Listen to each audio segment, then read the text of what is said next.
So, this isn't going to be one of those stories where I need advice or anything, because the entire thing has already come to a close, but I think there's certainly a lot that can be learned from the BS that I just had to experience, and since I learned a lot from stories that others have told here, I think that it's only right that I bring my own tale to the table. I'm certainly in the mood to make light of the situation because I got my get back and I got it good. I work at a certain large financial institution in the US, and I'm not bragging, but I'm doing pretty great for myself, with a lot of potential for growth, and all of this while I'm still just 32. During a conference I went to about 6 years back, I chatted with the woman who was sitting beside me and we got along so well. A few months after that, we started dating and we've been dating ever since. She just turned 30 a few days ago, but naturally, with the way things ended up, there was no need to call her to send wishes or anything of the sort.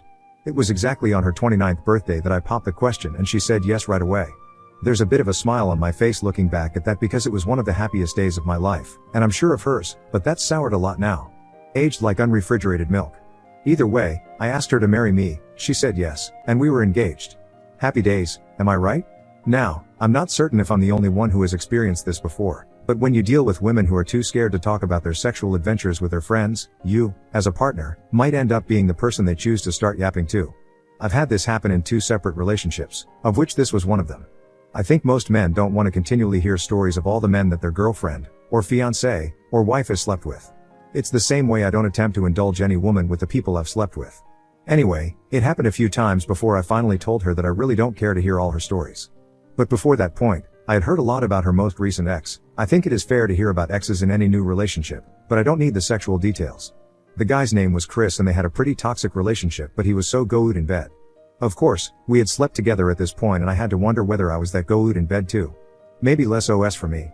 Supposedly the bedroom situation was what kept her in such a toxic thing, which I'll admit was a red flag for me, but she was much younger, and by extension, naturally much stupider, so I let it slide.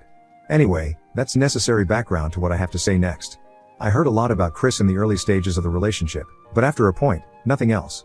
At that point, I assumed she had finally gotten over him and that was good enough for me. I stopped hearing about him about 2 years in, even sparingly. So, let's fast forward to the post-engagement stage. I and my fiancée, Sandy, were already getting into the planning phase of things. We're both from relatively well-to-do homes. I personally wouldn't say my upbringing was wealthy or rich, but I've been told I'm out of touch before, and I accept my perspective might be a bit untrustworthy.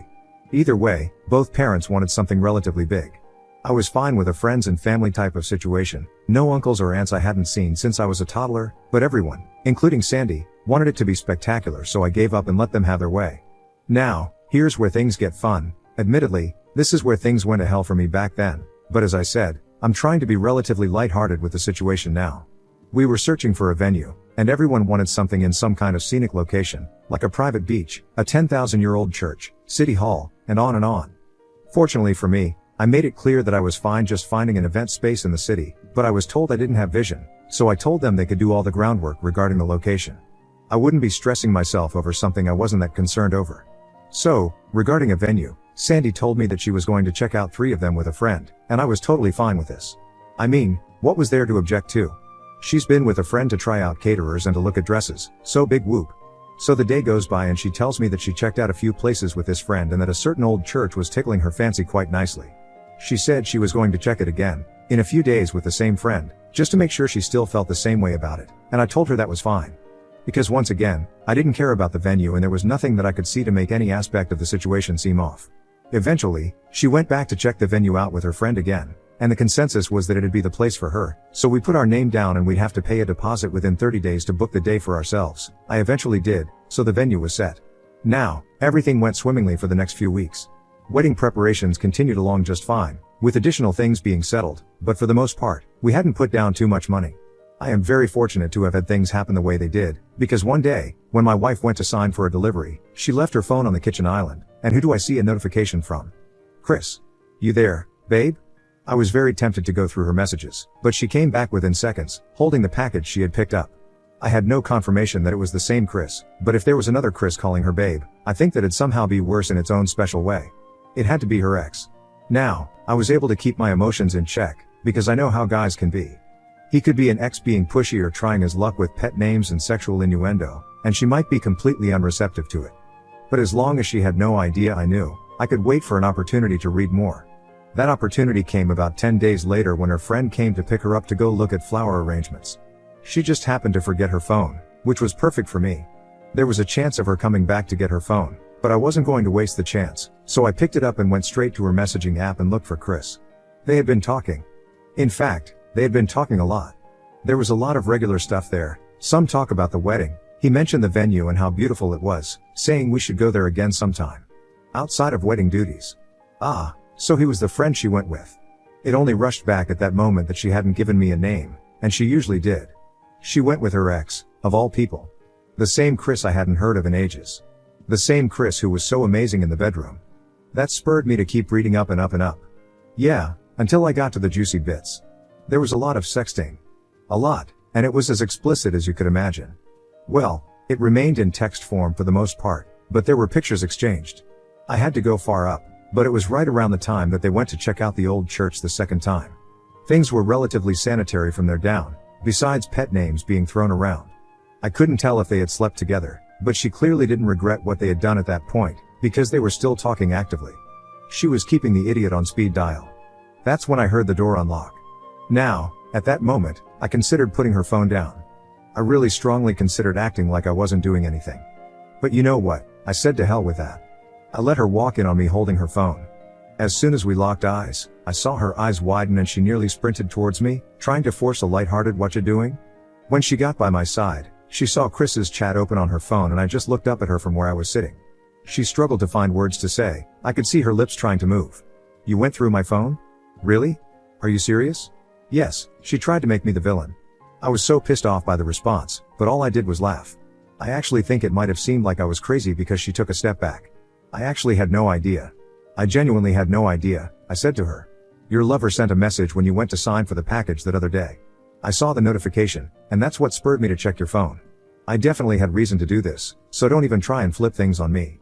Because if things had gone your way, I still would have been stupidly ignorant and you would have continued to cheat on me with Chris." She started to mumble and tell me how it wasn't what it looked like. "I know you guys slept together." I was bluffing hard, but I just had a gut feeling. She denied it right away, but I stood my ground and told her to stop lying. She denied it again and I placed her phone on the table and pushed it towards her. "I can't marry a liar."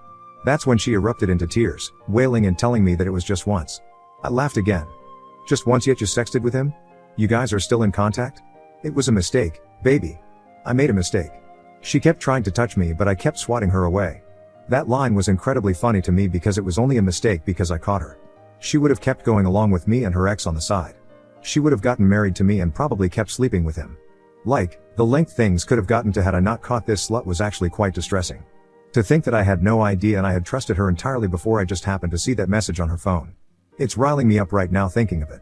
I stood up and I went to the bedroom and grabbed her suitcase from out of the closet. She followed me and once she saw me throwing her belongings into it, she started to wail again, which was really starting to piss me off. She kept begging me through tears, but I was really not in the mood for any of this. To imagine I was planning a wedding with her was crazy. "Give me the ring back." If you see the look on her face at that point.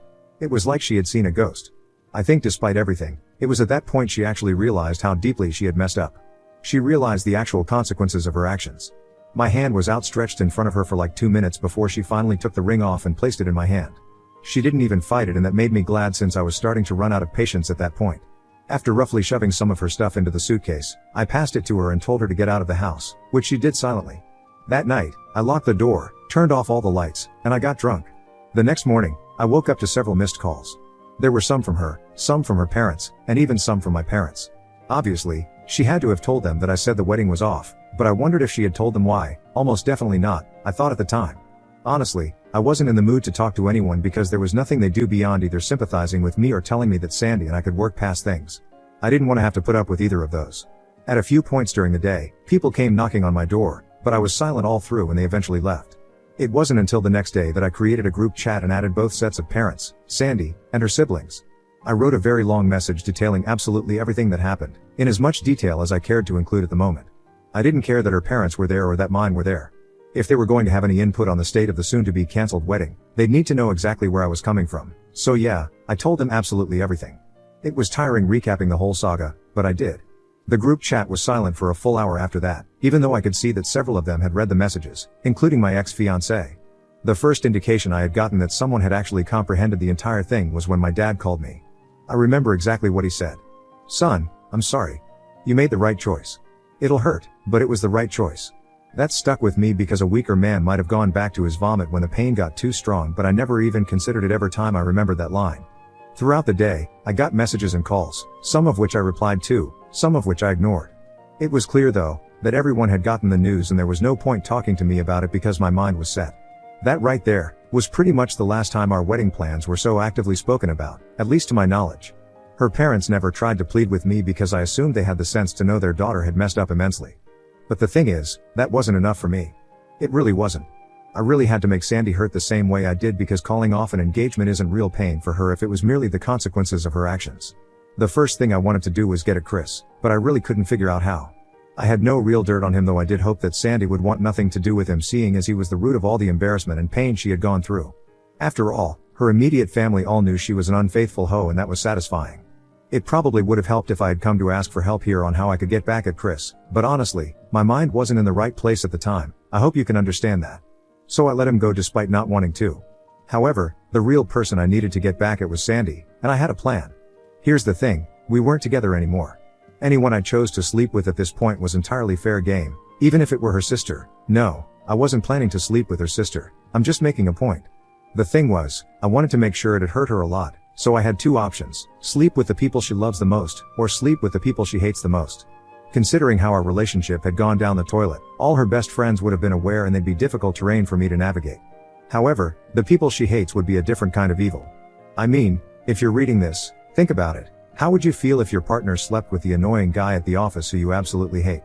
It'd make you hate him even more, but it'd also hurt a lot because you're sharing your partner with the last person on earth that you would have chosen. That was my reasoning.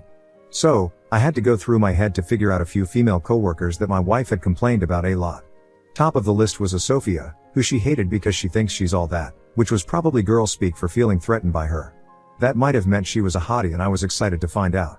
There was a college classmate called Melissa. They used to be friends, but then Melissa slept with one of my ex-fiancé's exes and they had a huge falling out, and Sandy's hated her ever since. Finally, I could recall a Japanese girl called Toki, and Sandy explicitly said I hate her because she tries to act all dainty and cute and the men drool over her like fools. My list had a few other names, but let me jump ahead and tell you that I either couldn't do enough digging to find them online or I failed to seal the deal. Anyway, Sophia wasn't hard to find. They work at the same place, so LinkedIn helped me out immensely in that regard. From there, I was able to find her Instagram account and I messaged her from there. I use IG a lot, and I'm not trying to be conceited, but it's a pretty attractive page to those who like slightly lavish lifestyles. I had a lot of cool outfits, my Audi showed up a few times, and a few vacations I had been on also made features. When I followed Sophia, you followed right back within minutes, and I sent her a message. I played my usual slick talk and I could clearly tell she was into me. This went on for a day more before I asked her if she'd like to go on a date, and she said yes. I made it very clear that day to take several photos of her and with her, and I made sure she looked amazing in each one. That date had a happy ending, if I say so myself. The next one was Melissa. Now, at this point, I realized that I was doing a lot in the name of revenge, but I was committed. Melissa lived 2 states over, but I still sent her a message on IG anyway.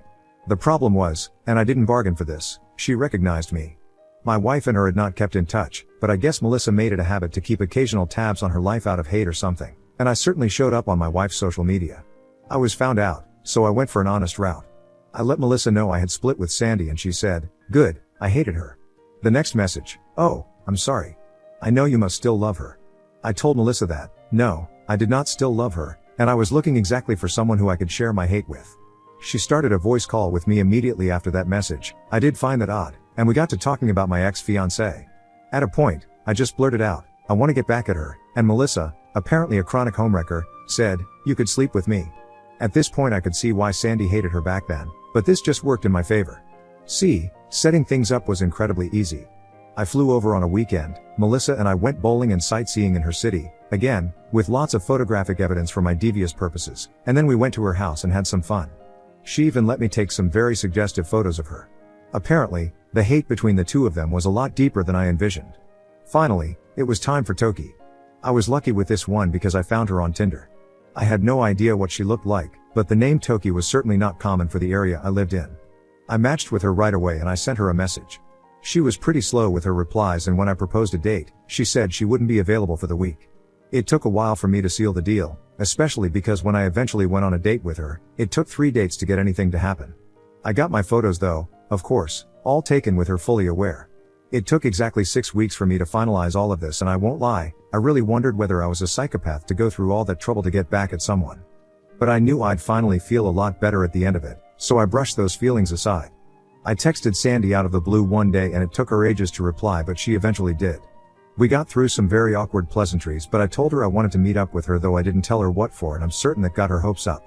She told me she could be ready in 15 minutes, but I insisted that we meet in 3 hours because I really wanted to drive her crazy with the suspense.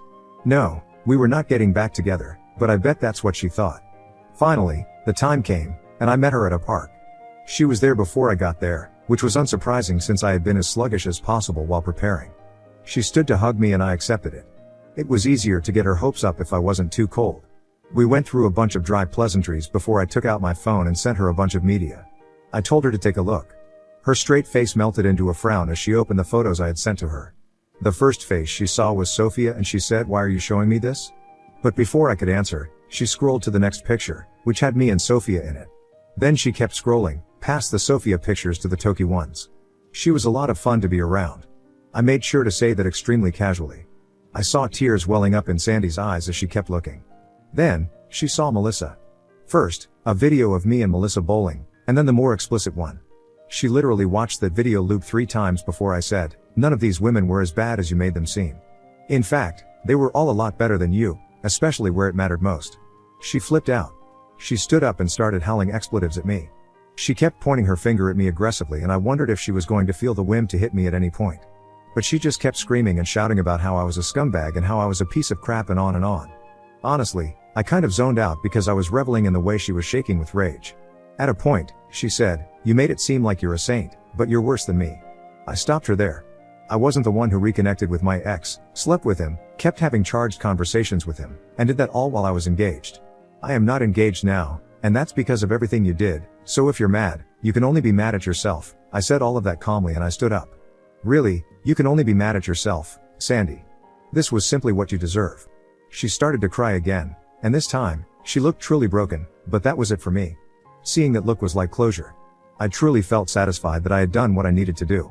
Since then, I haven't heard from her, even when she turned 30. But to be honest, I prefer things that way. I don't know if this is practical advice for anyone, but don't think that any woman is beyond cheating, because that's what I thought about my ex-fiancée and I was proven so wrong. If you can sign a prenup, please do, because I was lucky to get out of my situation before marriage. All I can really say as a parting note is that you should always stay vigilant. If you need to check her phone, do it, especially if you have reasonable suspicion. It's not worth it living with someone who is giving you trust issues. I managed to get out of my situation, and for the sake of all you younger, and even older, men out there, I hope you do too.